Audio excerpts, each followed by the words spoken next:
ओम शांति। आज 22 दिसंबर 2020 की साकार मुरली। मीठे बच्चे, तुम्हें अभी बाप द्वारा दिव्य दृष्टि मिली है। उस दिव्य दृष्टि से ही तुम आत्मा और परमात्मा को देख सकते हो।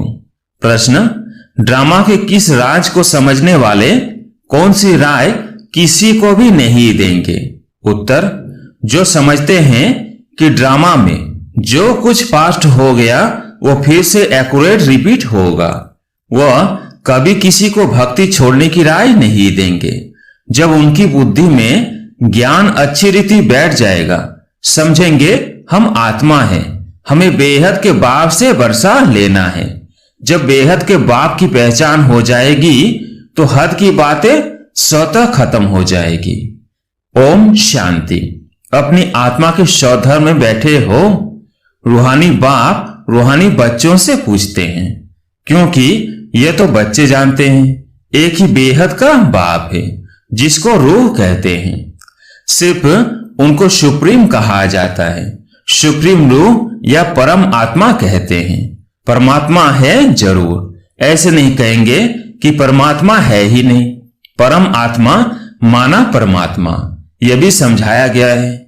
मूंझना नहीं चाहिए, क्योंकि 5000 वर्ष पहले भी यह ज्ञान तुमने सुना था। आत्मा ही सुनती है ना। आत्मा बहुत छोटी सूक्ष्म है, इतना है जिन आंखों से देखा नहीं जाता। ऐसा कोई मनुष्य नहीं होगा जिसने आत्मा को इन आंखों से देखा होगा। देखने में आती है, परंतु दिव्य दृष्टि से, सो भी ड्रामा प्लेन अनुसार।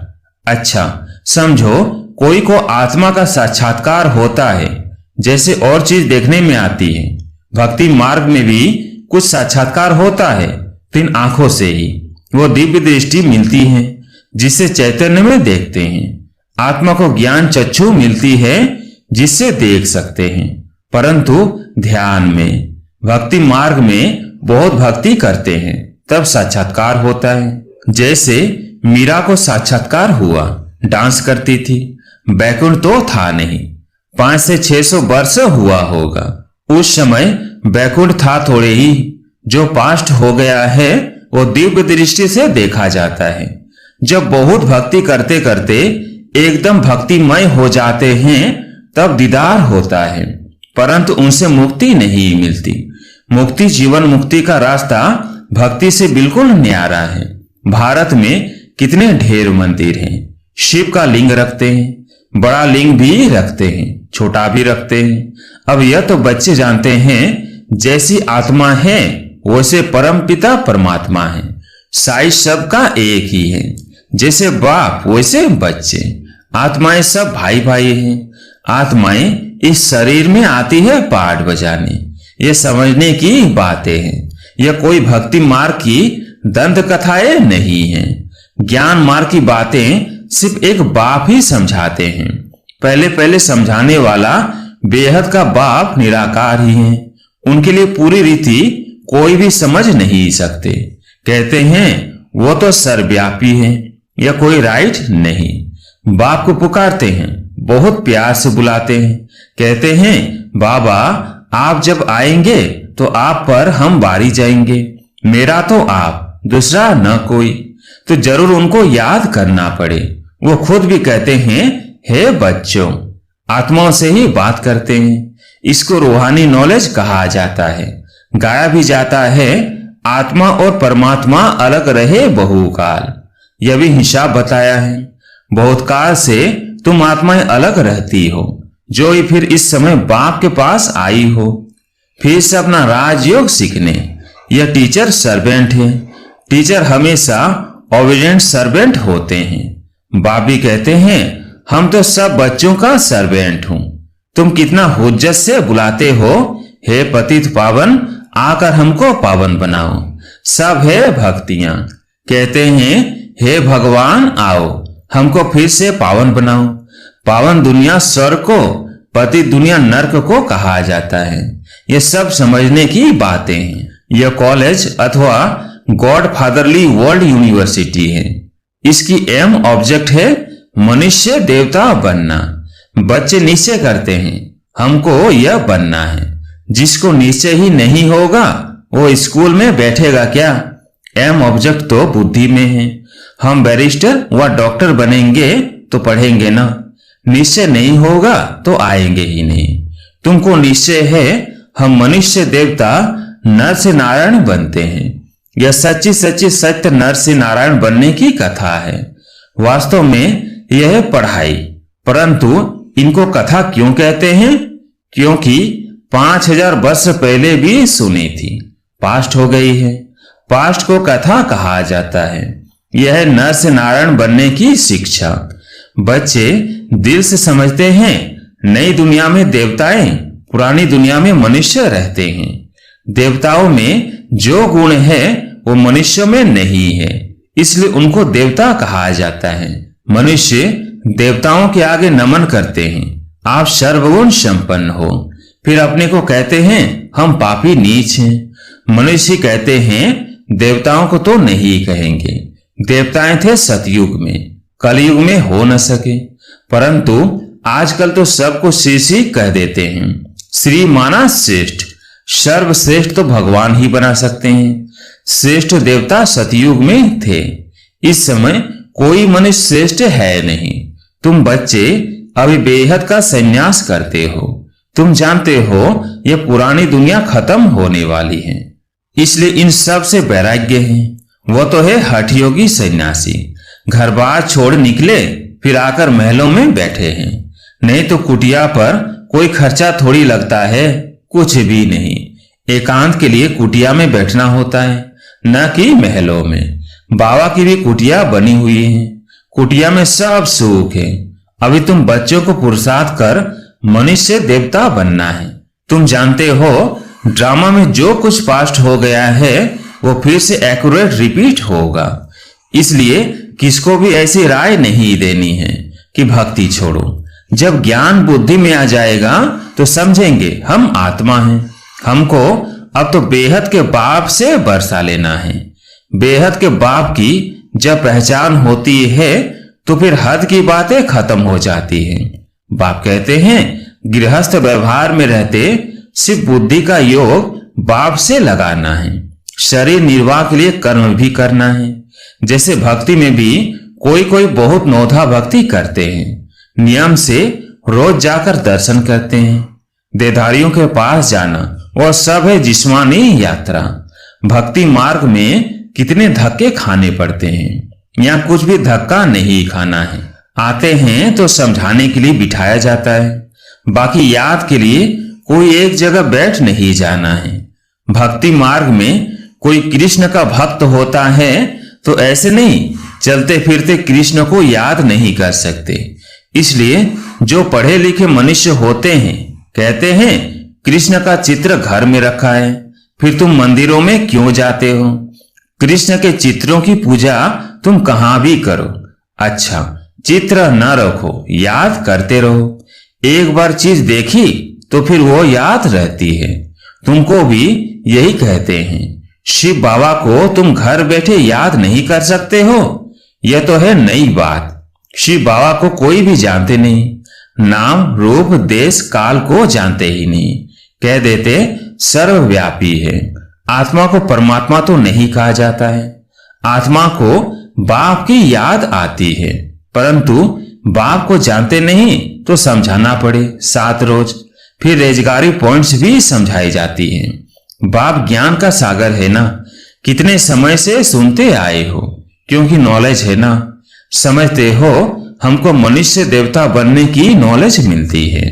बाप कहते हैं तुमको नई नई गुह्य बातें सुनाते हैं। मुरली तुमको नहीं मिलती है तो तुम कितना चिल्लाते हो।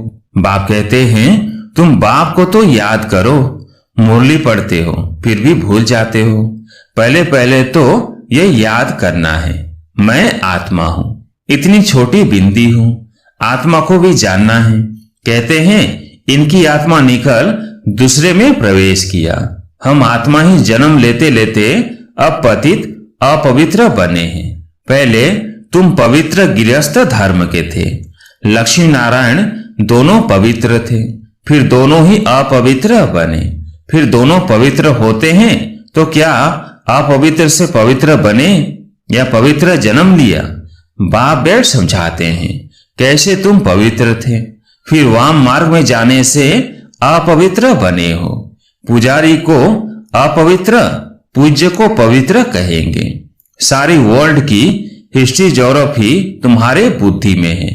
कौन कौन राज्य करते थे, कैसे उनको राज्य मिला, यह तुम जानते हो और कोई नहीं जो जानता। तुम्हारे पास भी आगे यह नॉलेज रचता और रचना के आदि मध्य अंत की नहीं थी। गोया नास्तिक थे, नहीं जानते थे।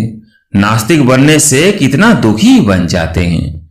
अब तुम यह आए हो यह देवता बनने, वहां कितने सुख होंगे। दैवी गुण भी यहाँ धारण करने हैं।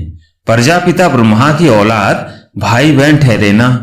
क्रिमिनल दृष्टि जानी नहीं चाहिए, इसमें है मेहनत। आंखें बड़ी क्रिमिनल है, सब अंगों से क्रिमिनल है आंखें। आधा कल्प क्रिमिनल, आधा कल्प सिविल रहती है। सतयुग में क्रिमिनल नहीं रहती है। आंखें क्रिमिनल है तो असुर कहलाते हैं। बाप खुद कहते हैं मैं पतित दुनिया में आता हूं। जो पतित बने हैं उनको ही पावन बनना है। मनुष्य तो कहते हैं यह अपने को भगवान कहलाते हैं। झाड़ में देखो एकदम तमो प्रधान दुनिया के अंत में खड़ा है, वही फिर तपस्या कर रहे हैं। सतयुग से लक्ष्मी नारायण की डिनास्टी चलती है। संबत भी इन लक्ष्मी नारायण से गिना जाएगा।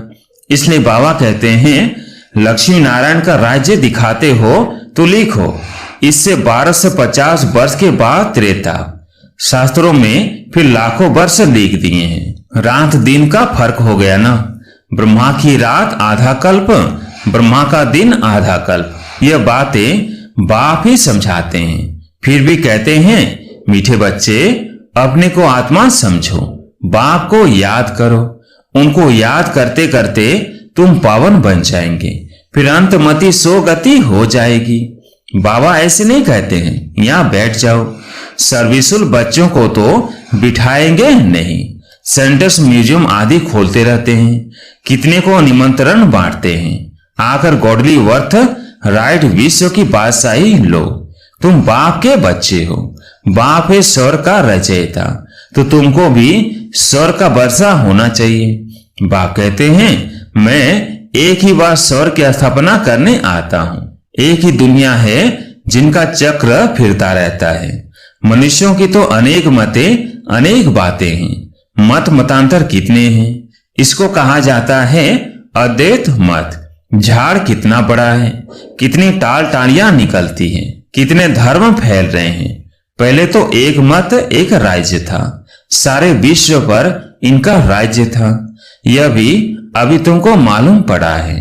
हम इस सारे विश्व के मालिक थे, फिर 84 जन्म भोग कंगाल बने हैं। अभी तुम काल पर जीत पाते हो। वहां कभी अकाले मृत्यु होता नहीं। यहाँ तो देखो बैठे बैठे अकाले मृत्यु होती रहती है। चारों तरफ मौत ही मौत है। वहां ऐसे नहीं होता, पूरी एज लाइफ चलती है। भारत में प्योरिटी, पीस, प्रोस्पेरिटी थी। 150 वर्ष एवरेज आयु थी। अभी कितनी आयु रहती है? ईश्वर ने तुमको योग सिखाया तो तुमको योगेश्वर कहते हैं। वहां थोड़ी कहेंगे इस समय तुम योगेश्वर हो। तुमको ईश्वर राजयोग सिखा रहे हैं, फिर राज राजेश्वर बनना है। अभी तुम ज्ञानेश्वर हो, फिर राजेश्वर अर्थात राजाओं का राजा बनेंगे। अच्छा मीठे मीठे सिकिलदेव बच्चों प्रति माता पिता बाप दादा का याद प्यार और गुड मॉर्निंग। रूहानी बाप की रूहानी बच्चों को नमस्ते। हम रूहानी बच्चों की रूहानी बाप दादा को याद प्यार गुड मॉर्निंग नमस्ते नमस्ते। धारणा के लिए मुख्य सार। पहला पॉइंट, आंखों को सिविल बनाने की मेहनत करनी है। बुद्धि में सदा रहे हम प्रजापिता ब्रह्मा के बच्चे भाई बहन हैं, क्रिमिनल दृष्टि रख नहीं सकते। दूसरा पॉइंट, शरीर निर्वाह अर्थ कर्म करते बुद्धि का योग एक बाप से लगाना है। हद की सब बातें छोड़ बेहद के बाप को याद करना है, बेहद का सन्यासी बनना है। आज प्यारे मीठे बाबा का वरदान है, सदा अतीन्द्रिय सुख के झूले में झूलने वाले संगम युग की सर्व अलौकिक प्राप्तियों से संपन्न भव। सदा अतीन्द्रिय सुख के झूले में झूलने वाले संगम युग की सर्व अलौकिक प्राप्तियों से संपन्न भव।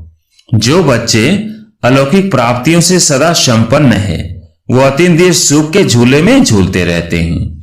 जैसे जो लाडले बच्चे होते हैं उनको झूले में झुलाते हैं, ऐसे सर्व प्राप्ति संपन्न ब्राह्मणों का झूला अतीन्द्रिय सुख का झूला है। इसी झूले में सदा झूलते रहो, कभी भी देहाभिमान में नहीं आना। जो झूले से उतरकर धरती पर पांव रखते हैं वो मैले हो जाते हैं। ऊंचे से ऊंचे बाप के स्वच्छ बच्चे सदा अतीन्द्रिय सुख के झूले में झूलते, मिट्टी में पांव नहीं रख सकते।